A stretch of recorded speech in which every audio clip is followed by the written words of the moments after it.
Dead Rails isn't Dead Rails without trains. Lots of trains, different kinds of trains, fast trains, slow trains, rapper trains, and even trains that summon the ghost of dead presidents. There are a lot of trains in this game, and today I want to put them all on a tier list to find out which ones to invest your money in and which ones you should never use again. Let me know your favorite train in the comment section below, and now let's get right into it.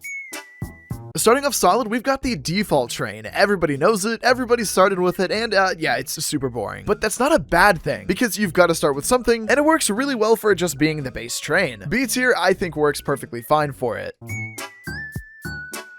The cattle car is one that I have never seen anyone use. It's literally just the default train, but with a wooden cart on the back and a ladder to climb up to the top. It's great for making a base type train without compromising on speed, but it isn't bulletproof, so it's not safe from enemies like outlaws. It is still a decent train if you're playing with a team, and I think its best use case is to just stop your teammates from flying off the back and constantly having to stop, but for just over 200 bonds, it's really not that bad. B tier I think's great.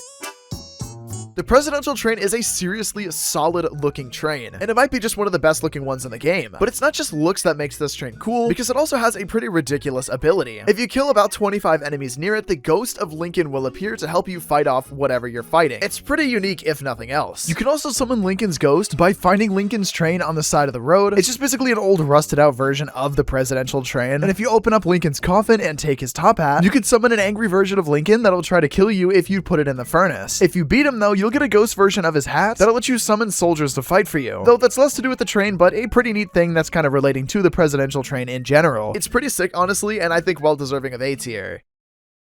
The Gold Rush train is honestly just a waste of bonds. It's the exact same thing as the default train, just made of solid gold, and beyond costing 250 bonds, it is otherwise nothing but a flex at how bad at money management you are. I think it's a C tier, to be honest. It really is just a waste of bonds.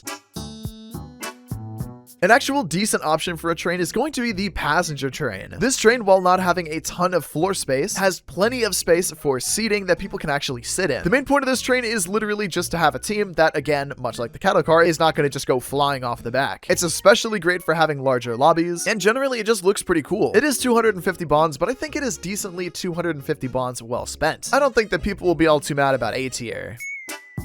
The armored train is honestly the thing that made me decide to make this video in the first place. It's probably one of, if not my favorite train in the entire game, and it's honestly some of the easiest 275 bonds you can spend. As the name implies, it is an armored train which protects you from all types of enemies, especially ones that shoot. And the only real downside of it is that it takes a long time to get up to speed, a long time to slow down, and of course, the main current downside though is the fact that they introduced an update where zombies can climb into your train. And this goes for pretty much any train, but the worst part is that even though this is armored and harder to climb through, even with window covers, they still climb through. I hope that's just a bug. Also, the Maxim guns on the sides are not registering any ammo that's put near them, so you kind of have to jerry-rig your own weapon system on the sides if that's something you really want to do. It is still a good train, but until they actually fix the rest of the game, and specifically this train, instead of the S tier I was hoping to give it, it's gonna have to stay at A tier for the time.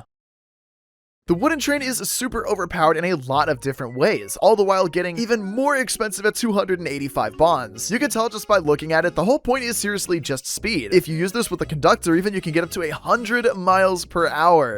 Which for this game is honestly insane. The downside is obviously going to be that there is no room on this thing, and of course, there is zero armor protection whatsoever. You can kind of fix that by putting armor plates all around the sides, which also gives you great use out of classes like the Alamo, still one of my favorite classes by the way. But really, it is just super great if you're playing solo or with a person or two, especially if you're somebody who likes to speedrun. This is for sure our first S tier on the list.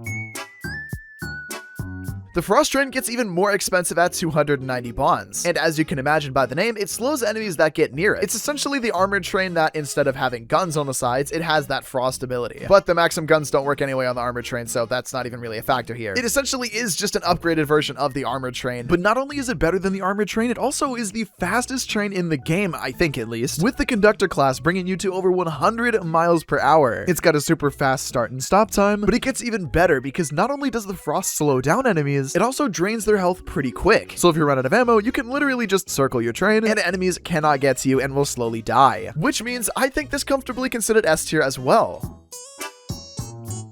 The Christmas train is honestly super cool and definitely one of the best looking trains in the game. It has the weird quirk of having 2 furnaces. If you fill up the second one in the back, it spawns presents for you that seem kind of useless at first, but after opening, you can get a load of different weapon related things, from guns to ammo. And not just that, because you can also get healing items or just random other junk. Pretty much anything that you'd find in any random town, you can find in these presents. There's not much else to it, but it can be a lot of fun, though the main thing that kills it for me is going to be the 300 bonds price tag. That's kind of gross. It does have a fun gimmick, but honestly, it's not the most useful thing in the world. And again, I think it makes it kind of sit around B tier. Not bad, just not extremely useful.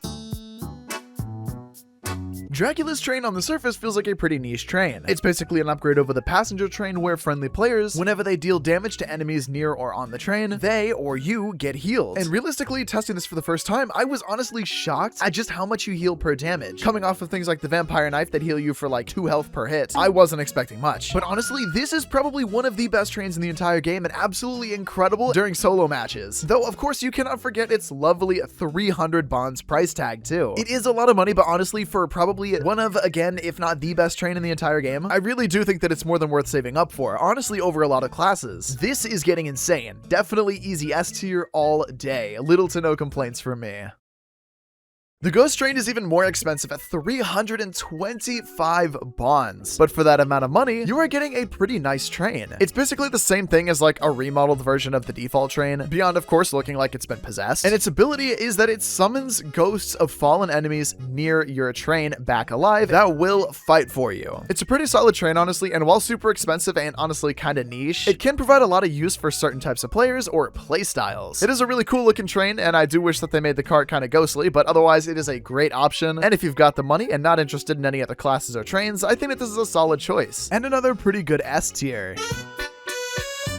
Lastly, and the only train that cannot be purchased, Yeet's Train. This was one that was exclusive to a months-old event that was actually pretty decent. It's for sure one of the most unique looking trains in the game, but not just in terms of looks, because if you kill enough enemies with it, it apparently summons a friendly alligator that'll fight enemies for you, and it works pretty similar to the presidential train that we talked about a few minutes ago, I guess, just with a terrifying alligator for whatever reason. I don't get the reference. But again, I think it's just kind of another B tier to be honest, because it's just not super useful beyond being like the default train with an alligator that gets summoned sometimes.